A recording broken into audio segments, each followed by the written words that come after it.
ससुर हुँदैन देता हो, ससुर हुँदैन देता केलावा के पाता, सुनित भगवान के कथा।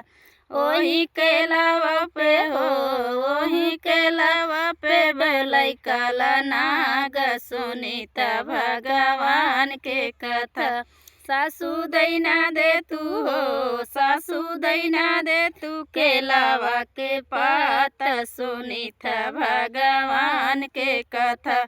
ओही केलावा पे हो, ओही केलावा पे डोलै काला नाग, सुनित भगवान के कथा। जेठनी दैना दे तू हो, जेठनी दैना दे तू केलावा के पाता, सुनित भगवान के कथा।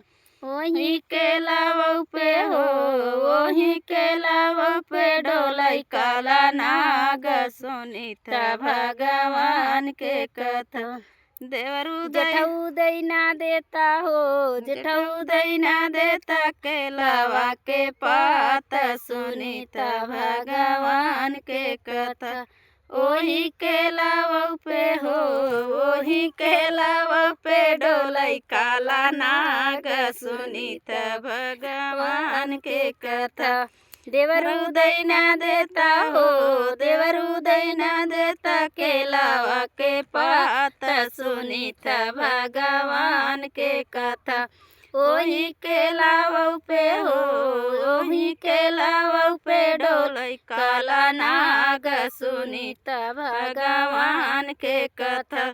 सैया दैना देता हो, सैया दैना देता केलावा के पाता, सुनित भगवान के कथा।